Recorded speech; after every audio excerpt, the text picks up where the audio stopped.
Fala, macumbeiro! Eu sou a Gabi. Eu sou a Dani. Bora rear esse padê de mel e dendê? E hoje vamos falar dela, a dona de todas as cabeças. Odofiaba mesmo. Ai, Odoiá. Bom, a princípio, a gente começou a pensar em falar sobre Iemanjá quando a gente estava discutindo o Mar Morto. A gente estava com interesse nessa leitura.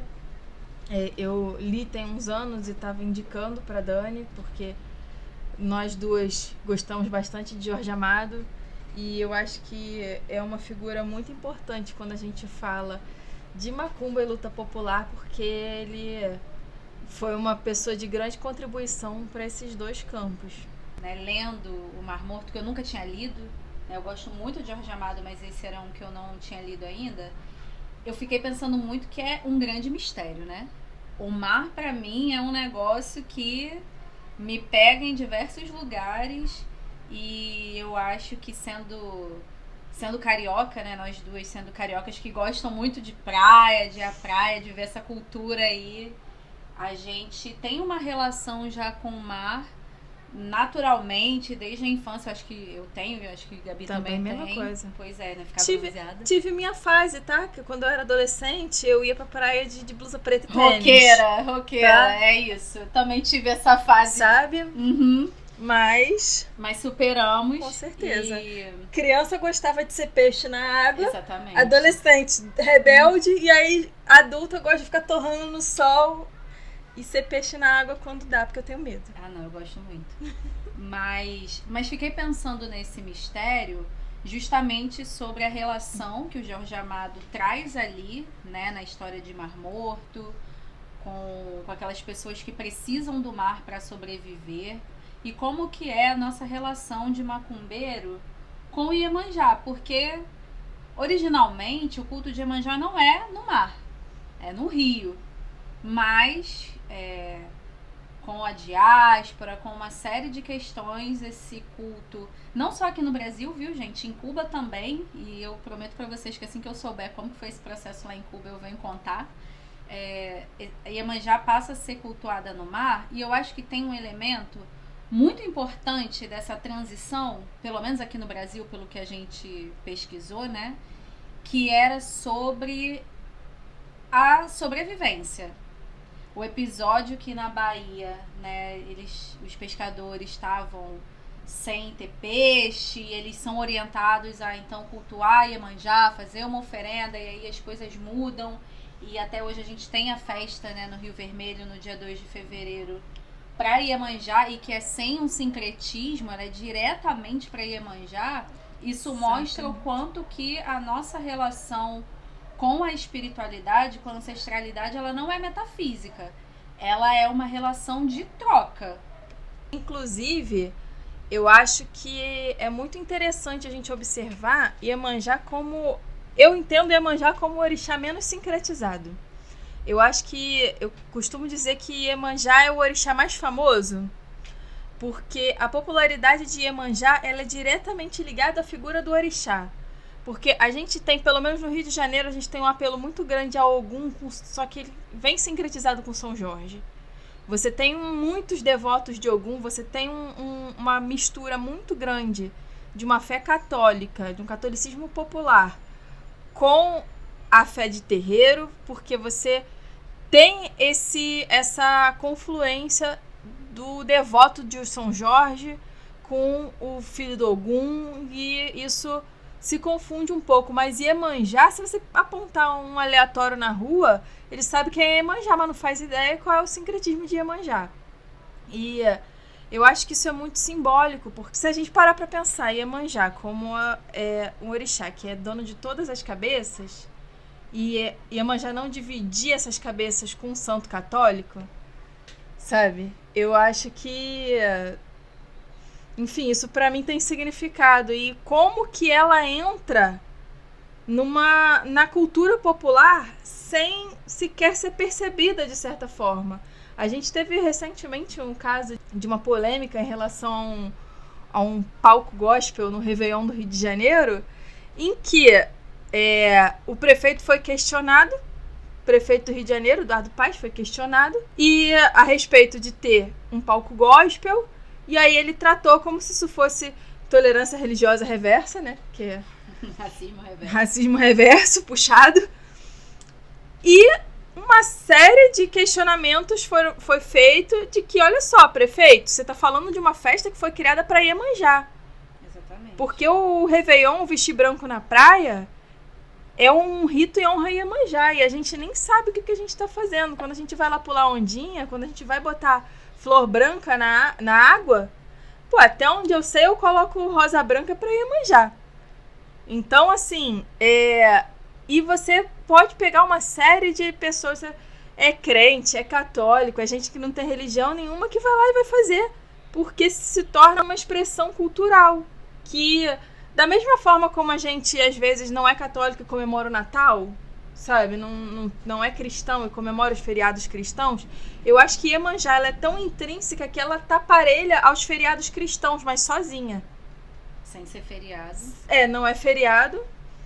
Deveria ser. Deveria ser. E São Jorge é feriado no Rio de Janeiro. Mas é porque São Jorge é um feriado católico. É verdade. São Jorge é um feriado católico. São Jorge, ele tem essa garantia vinda do sincretismo. E Iemanjá não tem o sincretismo. Quer dizer, existe o sincretismo em Iemanjá com vários santos também, Nossa Senhora dos Navegantes. Tem Nossa Senhora da Glória, mas ela chega antes, né? Ela não tá escondida no sincretismo. Dessa forma, como inclusive às vezes eu não me lembro com quem que Iemanjá é sincretizada. Exatamente. Às vezes eu não me lembro com quem que Iemanjá é sincretizada. Eu sei que a gente comemora Iemanjá também no dia 15 de agosto. E eu acho que é de Nossa Senhora da Glória, mas eu não lembro, porque Iemanjá vem sempre na frente. Iemanjá é, nesse termo assim, mais famosa do que as santas católicas. Sim. Isso que você está falando é importante, principalmente sobre o Réveillon aqui de Copacabana, dessa origem, porque embora Iemanjá seja, né, essa divindade que extrapola o limite da religião, ela é como Cosme e Damião, né, como o ato de dar doce para as crianças em dia de Cosme e Damião, ela também passa por um grande processo de embranquecimento, porque uma série de imagens de Iemanjá que a gente vê por aí são de uma representação branca. Então, a gente pode até pensar que essa popularização de Iemanjá acontece como uma necessidade também de, enfim, pessoas mais abastadas que viram ali uma oportunidade, né, de governantes pegarem esse momento simbólico do culto a Iemanjá que a gente tinha aqui nas praias do Rio, na virada do ano, que as pessoas estavam lá e muita gente começou a participar. Então, esses empresários e governantes que viram ali uma oportunidade de ganhar dinheiro, precisaram dar uma embranquecida nela. Você pode observar que uma imagem de Iemanjá é igualzinha uma santa católica. Exatamente. Ela não veste, não tem um véu, mas os cabelos descem no mesmo formato do véu de uma Nossa Senhora, de qualquer Nossa Senhora. O formato da imagem de Iemanjá mais popular, ele é igualzinho ao formato de uma imagem de Santa Católica. Então, assim, não é que Iemanjá não sofre esse embranquecimento, mas Iemanjá precisou, não Iemanjá precisou, mas assim, as pessoas precisaram colocar Iemanjá ali no meio do caminho, porque ela precisava ser ela, ainda que se buscasse uma figura aceita por uma elite branca. Eu acho que assim, essa parte que, quando a Dani tá falando em relação às origens da festa e como que alguém precisou se aproveitar daquilo, eu acho que isso tem a ver com uma relação que você tem de utilidade da macumba como ferramenta para as elites que não vão se assumir macumbeiros, mas estão sempre atrás de um pai de santo, sempre atrás de um terreiro. De uma cartomante? Pois é. Então, assim, principalmente num momento em que ainda não é hegemônico uma tendência evangélica, você ainda tem o Estado se relacionando de alguma maneira com as religiões de matriz africana. Você ainda tem um espaço maior na sociedade que nos últimos anos foi engolido principalmente pela atuação das bancadas evangélicas. Por quê? São ritos que não só, por exemplo, a festa do Réveillon foi uma coisa que foi muito instituída pelo Tata Tancredo, né? Que foi basicamente o fundador da Umbanda Molocô, e que era uma figura que tinha uma relevância perante o Estado. Foi uma pessoa que conseguiu fazer uma gira no Maracanã.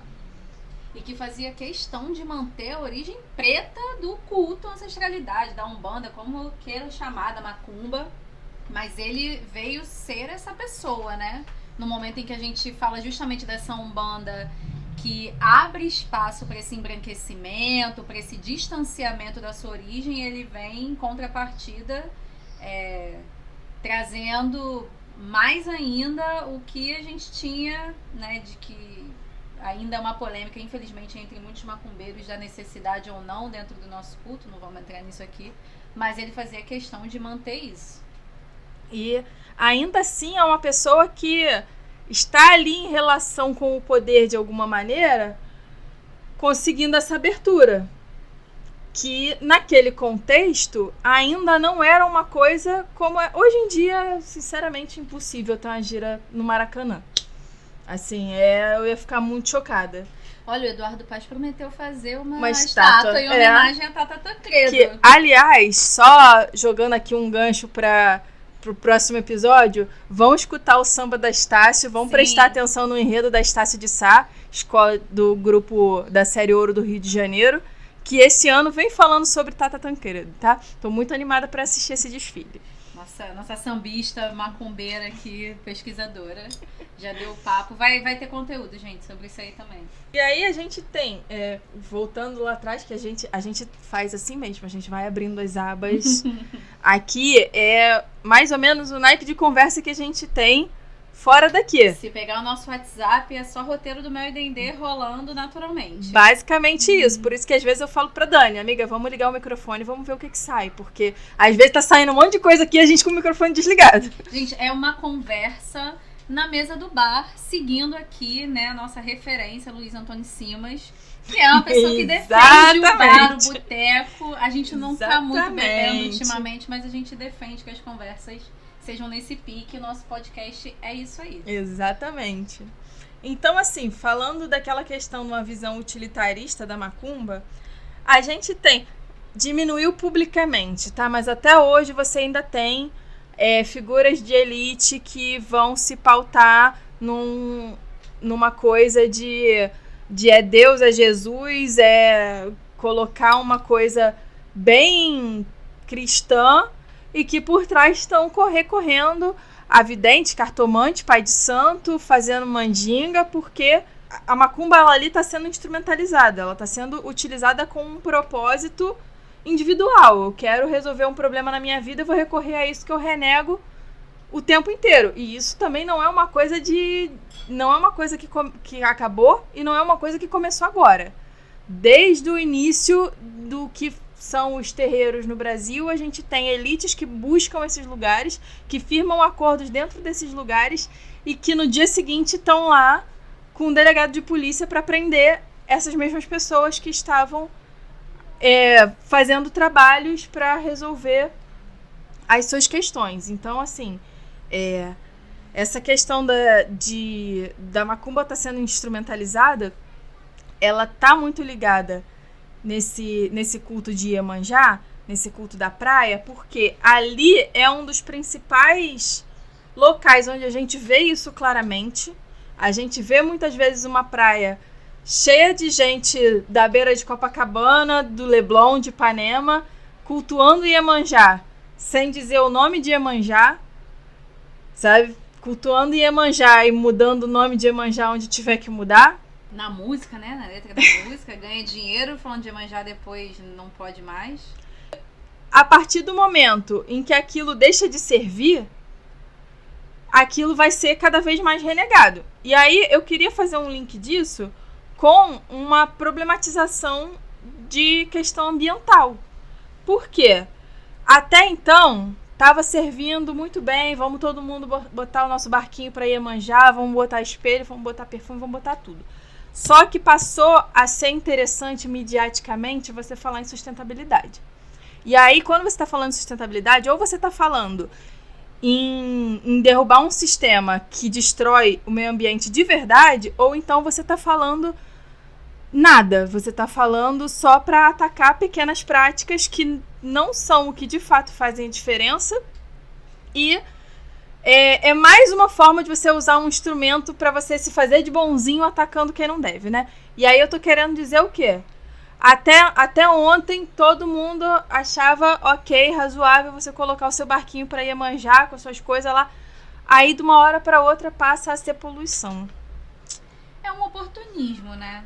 Eu sou dessa linha de evitar o máximo que eu posso, deixar na natureza as coisas, mas isso é uma questão muito pontual, muito pessoal. Se a gente for observar no todo, não faz sentido, né, essa perseguição, esse ataque, dizendo que, olha, os macumbeiros sujam tudo porque não são os macumbeiros que estão fazendo os oceanos aumentarem, sabe, a sua temperatura.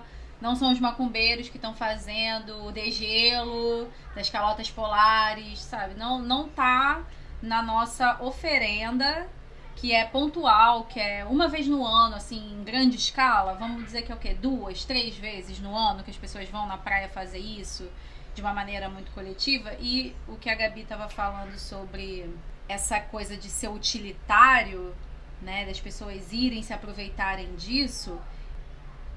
É utilitário para essas mesmas pessoas que criam essa cortina de fumaça. Porque a macumba, ela sempre foi um espaço de solidariedade, de apoio mútuo, de senso de coletividade. As pessoas cultuam não só Iemanjá, como todos os orixás, e principalmente esses, né, que tem uma relação bem direta ali com a natureza. Então a gente vai falar, sei lá, não só de Iemanjá, mas de Oxum, até de Oxóssi, onde a gente tem uma relação de subsistência com essas energias. A gente cultua isso de maneira coletiva, e não só com a nossa comunidade, mas com o próprio ambiente que a gente está lidando. Então, quando a gente fala que colocar um barquinho com um perfume, um espelho, não é o problema, é porque não é isso que vai fazer ter escassez de peixe no oceano, sabe? Exatamente. E, cara, se a gente for pensar até no micro, não é isso? Porque, assim, eu não tô falando da poluição que a gente faz no dia a dia. Eu puxei para comparação as grandes indústrias, o descarte de lixo no mar, o descarte de containers e containers de roupa de fast fashion que vai parar nas praias, nas costas africanas. E isso faz diferença. Mas até num nível menor. Pô, com todo respeito, vai na praia de Copacabana no dia 1º de manhã, você vê se você vai achar mais barquinho, espelhinho ou lata de cerveja, cara. Com certeza. Sabe, o problema tá longe de ser esse, só que o problema vai ser sempre apontado como são os macumbeiros. Estão fazendo errado. É quem já é marginalizado que segue sendo o problema, né? E não quem é hegemônico, quem realmente controla, quem realmente gera o impacto. Eu acho que o impacto maior dos macumbeiros na praia no dia 1º é flor. É um monte de flor ali na água. Flor, deixa eu contar pra vocês. Flor é orgânico, tá tudo bem. Não vai dar nada. E assim, é sempre assim. Se você for ver, qual é o rito que mais mata animais no mundo? O Natal. É o Natal. É o Natal. A quantidade de Chester e Peru. O Natal é o rito religioso que mais mata animais no mundo. Mas o problema é sacrifício animal em terreiro. Que a gente também come. Na maior que a parte gente das come, vezes. a gente come. Na maior parte das vezes a gente come, né? Não é jogado fora, não, gente. E eu tenho certeza que os cortes de terreiro são feitos de forma muito mais respeitosa do que as granjas da Sadia, da Perdigão, enfim. Falando sobre essa questão do consumo mais direto, né, da gente se alimentar, inclusive, acho que faz muito sentido a gente prestar atenção nas comunidades ribeirinhas, pescadores, essas comunidades que tem com... A gente tá falando de Iemanjá, mas eu vou colocar água, assim, de maneira geral, né? Vou falar de rios também, se for o caso. Até porque Iemanjá também é dona de todas as águas. Exatamente. Também se cultua Iemanjá no rio, como você falou no início. Exatamente. Dentro do mar tem rio, como já canta Maria Bethânia. E são comunidades que se relacionam de uma maneira respeitosa, muitas vezes sustentável. Culturas que entendem que em determinado momento você não deve pescar ou, enfim, né, fazer ali a atividade que você faz.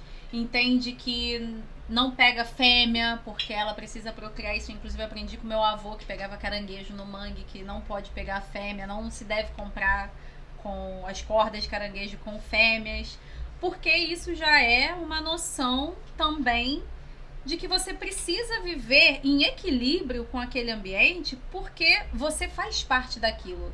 E aí as várias abas abertas, eu vou voltar na aba lá do Mar Morto, né? Que é justamente isso. O Jorge Amado, quando ele retrata ali o dia a dia, o cotidiano daqueles personagens, ele faz questão sempre de falar que as pessoas nasceram ali, vão morrer ali, vão viver dali, não como uma coisa fatalista, mas para mim é uma coisa simbólica de que a gente faz parte da natureza, de que a gente faz parte do mar ou do rio, ou seja lá de onde for. Se a gente não busca viver essa comunhão, e aí de maneira verdadeira, sem essa falsa polêmica das oferendas e tudo mais, se a gente não vive isso, a gente vai morrer junto, entendeu? Se o capitalismo tá acabando com o planeta, ele tá acabando com toda a forma de vida no planeta. E é possível até que o planeta viva sem nós, mas eu acho que a gente quer viver. Eu quero viver. Eu também quero. Eu quero que meus filhos cresçam, tenham filhos e filhos e filhos, e a gente continue desenvolvendo a cultura da humanidade, mas de um jeito... E não é papo de... sei lá, de natureba, por mais que eu seja, assim, meio hippie. Tô ouvindo. Papo de quem não toma remédio. Sei. Mas é de fato uma preocupação, assim, da gente poder continuar existindo, gente. É a sobrevivência não só agora de comer um peixe, sabe? Como é na história do Guma e da Lívia lá em Mar Morto. Mas é a possibilidade da gente continuar existindo. E que a vida toda não é utilitária, né? Porque são muitas nuances, assim, quando a gente fala dessa relação com a natureza e que se expressa também na relação que a gente tem com os orixás, com a nossa ancestralidade. E aí eu acho interessante quando você coloca esse ponto de que se relacionar com a natureza também é se relacionar com o orixá. E eu acho que isso fica bastante evidente na forma como o Jorge Amado trata isso no livro, porque você tem... aquelas pessoas são homens do mar. Eles são constituídos por aquela força da natureza, que é Iemanjá, e que eles falam do mar como Iemanjá, de Iemanjá como o mar. Enquanto você tem essa... você tem essa narrativa poética que mistura o que é a figura de Iemanjá, o que é o mar e o que são aquelas pessoas. Aquelas pessoas, elas estão o tempo todo misturadas com o mar e misturadas com Iemanjá. Então, se torna uma coisa intrínseca, uma coisa de pertencimento, uma coisa de dentro, que eu acho que casa com o que a gente falou no último episódio, de que é uma coisa que você não pode tirar da gente. A nossa relação com o orixá não é uma coisa que está pautada numa lógica necessariamente de eu tenho por causa disso, e é uma coisa... A nossa relação, ela tá ligada com a nossa ancestralidade, ela tá ligada com o que é sagrado pra gente, e é por isso que muitas vezes não faz sentido você tentar uma disputa com essa relação. E aí, hoje mais cedo, a gente conversando sobre o livro, a Dani trouxe essa questão pra mim, de que no livro, num dado momento, a Lívia, que é a esposa do Guma, que é um dos principais mestres de Saveiro, dali do cais, ela não é do cais, ela não nasceu no cais, então ela não é uma mulher do mar, como são as outras mulheres do mar. ela não foi criada dentro daquele contexto e ela quer o Guma e o filho deles longe daquilo. Só que essa disputa não existe de fato, porque não tem como você tirar a pessoa do que ela é. Não é onde ela está, não é o que ela pensa, é o que ela é. Que eu acho que é daí que entra também a relação do sobrenatural, porque a gente não tá falando de uma coisa que ela vai ser explicada na lógica. E ainda assim, por mais sobrenatural que seja, quando se trata de mar, tem um pouco de lógica. Porque se a gente for pensar no processo evolutivo no planeta Terra, a vida ela surge no mar. Os primeiros seres vivos, eles estão no mar, eles vêm do mar, a gente vem do mar, a gente se constitui dentro da barriga, né, de quem está gerando a gente, dentro da água. Então, é um pouco sobrenatural, mas é também algo lógico, é algo que faz sentido, é algo que respeita um funcionamento natural, que poderia não ter ali uma ciência explicando, né, com a metodologia que a gente tem acadêmica hoje e tal, mas ela faz sentido justamente por conta desse pertencimento. Porque não é uma relação de existe uma divindade que mandou para você uma lei e você tem que seguir e pronto. Não, é uma divindade que tá com você. É uma divindade que faz parte de você, você faz parte dela, né? No livro Iemanjá, ou Janaína, como é a forma que eles mais se referem a ela, o Jorge Amado retrata ela como mãe e esposa, né? Dos mestres de Saveiro, enfim, daqueles homens ali. Então ela dá a vida, mas ela também tem um outro tipo de relação com eles, ela também quer outra coisa daquela comunidade, ela espera coisas daquela comunidade, e aquela comunidade espera coisa ali dela, e é uma relação de troca, de parceria, uma mutualidade ali, que é por isso que não faz sentido tentar afastar as pessoas desse culto, dessas práticas, dessa cultura no geral, porque isso faz parte de nós. Eu falo sempre para as pessoas que a magia ela é ordinária, pelo menos na minha vida.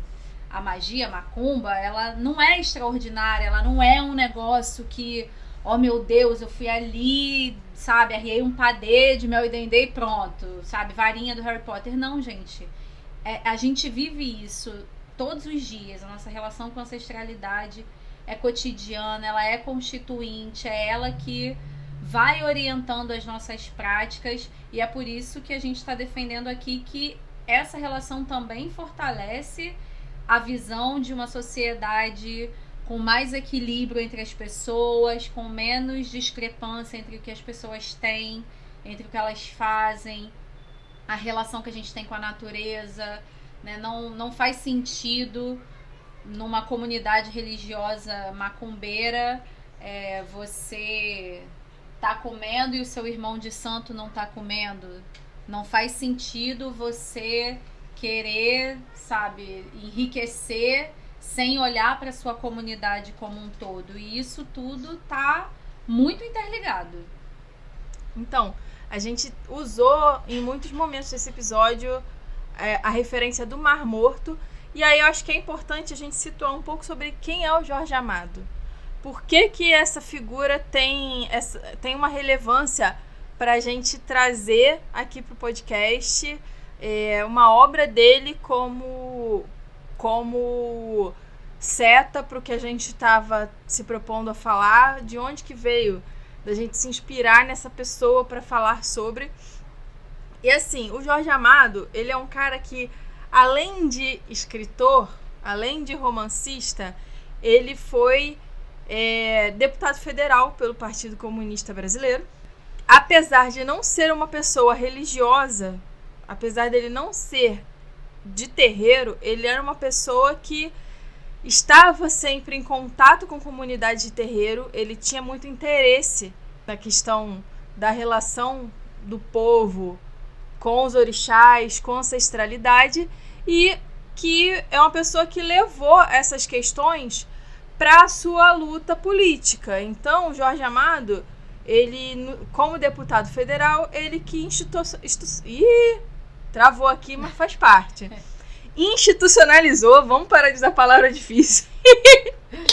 Ele institucionalizou a questão de intolerância religiosa. Então, foi a partir da atuação política do Jorge Amado que a gente passou não é que a gente não vá sofrer mais intolerância religiosa, mas a gente passou a ter um respaldo jurídico para combater certas práticas que impediam a gente de existir como cultura e religião. O Jorge Amado, inclusive, né, descreveu alguns momentos assim nas suas histórias, né? Então, para além do Mar Morto, a gente tem outras obras que abordam isso. Então, no Capitães da Areia tem o Ogum, que é apreendido. Em Jubiabá também vai ter situações assim. Em Tenda dos Milagres também tem, né, momentos ali na história onde o terreiro é invadido, né, pela polícia, que era algo muito comum.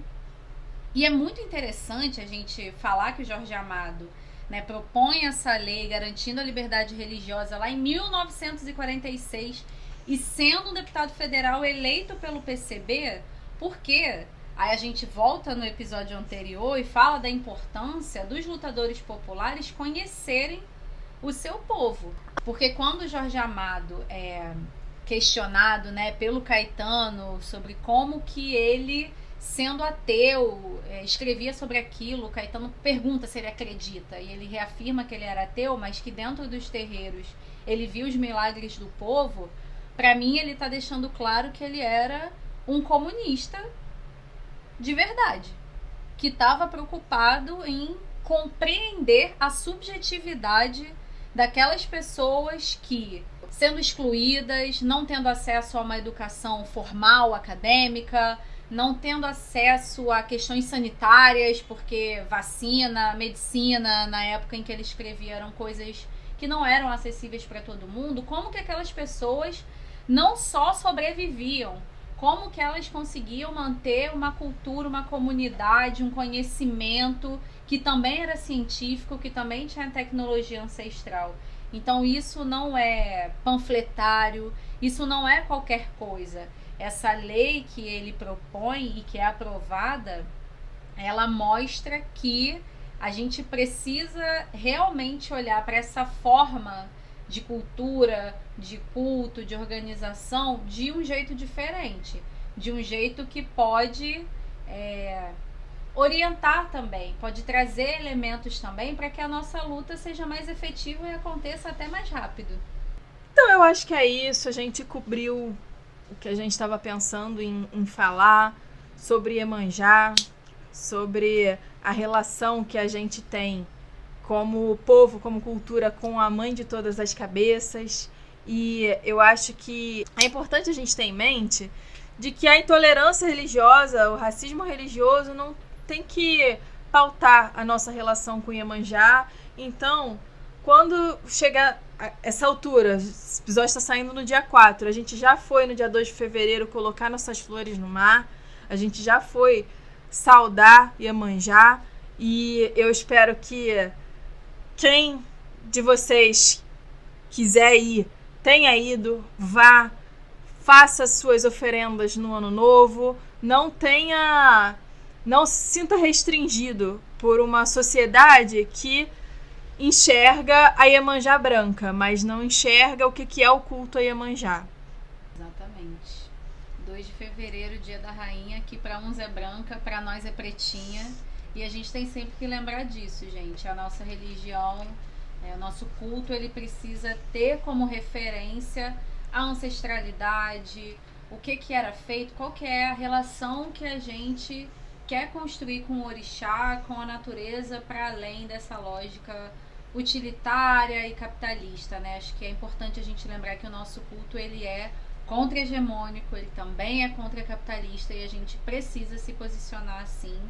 E hoje a gente tem um agradecimento muito especial para fazer para um filho de Iemanjá. É um filho de Oxóssi. É um filho de Oxóssi. Mas é também um filho de Iemanjá, que é o nosso amigo Rafael Carvalho, Que fez o quê? Fez o que ele fez, Gabi? O Rafael, ele simplesmente comprou os microfones que vocês estão escutando a gente gravar agora. Se agora a gente tem qualidade de som, é graças ao Rafael. Que, inclusive, é uma história que a gente pode contar lá no Instagram depois. Falou que ia dar os microfones pra gente num encontro que não foi marcado no Mercadão de Madureira, gente. No Mercadão de Madureira, que estávamos nós três, que, no geral, isso não seria uma coisa comum de acontecer. Um alinhamento de astros. Alinhamento. É isso, Rafael, muito obrigada por viabilizar aí a qualidade de som do Mel e Dendê, por acreditar no nosso projeto. A gente tem uma vaquinha, gente, lá no Instagram, que era inicialmente, sobretudo, para comprar os microfones, mas a vaquinha não morreu porque a gente ainda quer fazer uma logo profissional. A gente tem outras questões que a gente precisa dar conta aqui do podcast. Então, se você quer alimentar essa ideia, se você acha que o Mel e Dendê cumpre um papel importante, você pode contribuir na nossa vaquinha.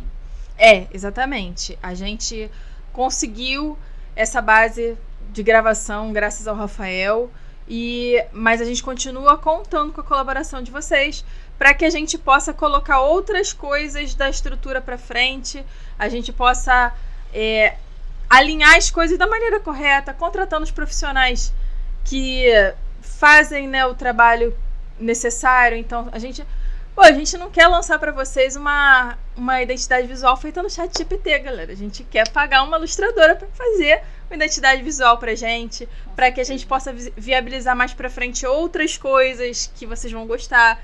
Então, continua ajudando a gente na vaquinha, que segue sendo super importante. Mas muito obrigada, Rafael, porque você já deu um pontapé inicial, assim, gigante pra gente. Com certeza, ele deu o Mel e o Dendê pra gente fazer esse padê aqui, pra gente arrear esse padê. Axé, gente. Que vocês tomem aí os banhos de mar de vocês, coloquem as florzinhas de vocês e que Iemanjá abençoe a todos nós.